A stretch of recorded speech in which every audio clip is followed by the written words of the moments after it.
నన్ను దౌర్జన్యంగా ఇక్కడికి తీసుకొచ్చే సంగతి నా భర్తకు తెలుస్తుంది. ఇక్కడికి వస్తాడు, నిన్ను వల్లకాటికి ఈడుస్తాడు. రాడు, లేడు. అడుగడుగున అణుబాంబులు లాంటి మనుషుల్ని పెట్టాను. వచ్చాడా ఏదో ఒక వ్యూహంలో చిక్కుకుని మాడి బసైపోతాడు. ధర్మం న్యాయం అంత తేలిగ్గా చావు. తోగాలం వచ్చిన వాడు నీలాగే మాట్లాడతాడు. నీకు చావు తప్పదు. నార్మై, నేను చీ కొడితే చావు కూడా చీరాల రేవులో దాక్కుంటుంది. నువ్వు సామాన్యమైన దానివి కాదు. అందుకే ఏ ఆడదానికి ఎప్పుడూ లభించిన స్పెషల్ ట్రీట్మెంట్ నీకు ఇప్పిస్తున్నాను. లాక్కురండి.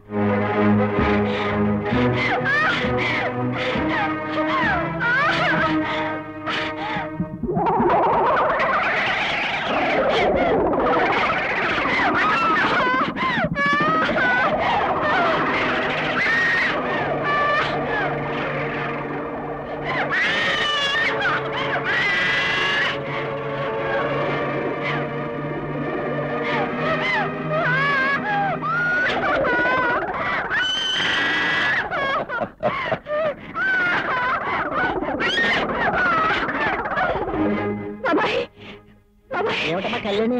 ఇంటి దగ్గర లాయర్ భారతిని లోకేశ్వరరావు చంపాలని ప్రయత్నిస్తున్నాడు. మీరు వచ్చి కాపాడండి. లోకేశ్వరరావుకి మేము చెప్పడం మా వాళ్ళు కాదమ్మా. మా వాళ్ళు కాదు తల్లి.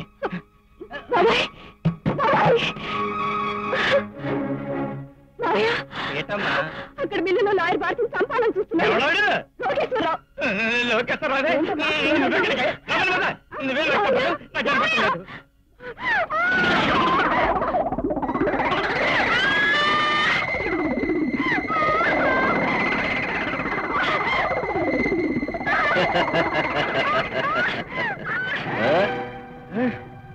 అమ్మ బ్రహ్మయ్య, నీకెంత తెగింపు వచ్చిందిరా? అవసరమైనప్పుడు పిల్లు కూడా పుల్ల మీదకు దూకుతురా. వీడిని లోపలికి తీసుకెళ్లి మరాడించేయండి.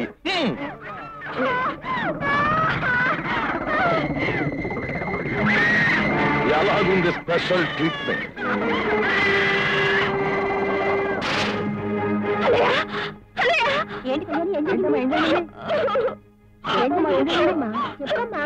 మిల్లు దగ్గర భారతి లోకేశ్వరరావు చంపేపోతున్నాడు.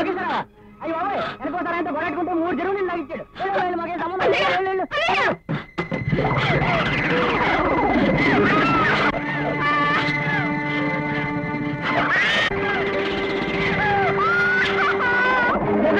అయ్యి బాబాయ్, నమస్కారం తల్లి. నా వల్ల కాదు తల్లి.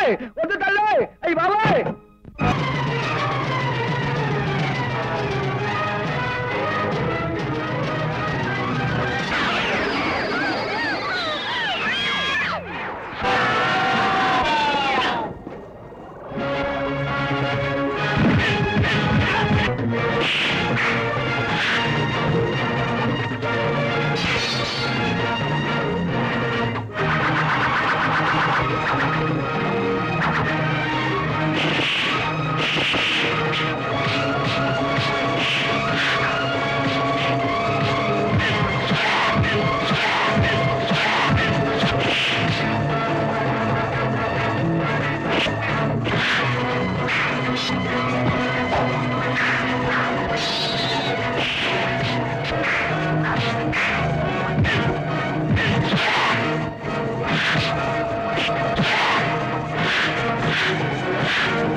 చావబోయేది నువ్వు రావద్దు చెప్తున్నాను రావద్దు రాకు రావద్దు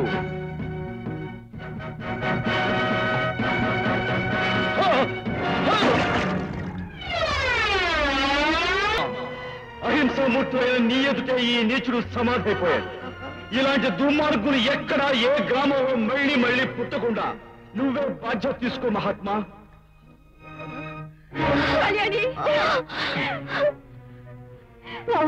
రండి బాబు రండి. ఇన్స్పెక్టర్ కమాన్ కమాన్. భారతి, నువ్వు చట్టంతో పోరాడి పోరాడి నీ మాంగళ్య బలంతో పొరిపడబోయే భావన రక్షించావు. 100 ఏళ్ల జీవితాన్ని కాపాడటానికి తాళి కట్టించుకున్నానని చెప్పావు. కానీ భావని మెళ్ళలో 3 ముళ్ళు వేయగానే దేవతలు తదాస్తు అన్నారు. అందుకే అది 100 ఏళ్ల కాపురానికి నిలబడిపోయింది. బావా,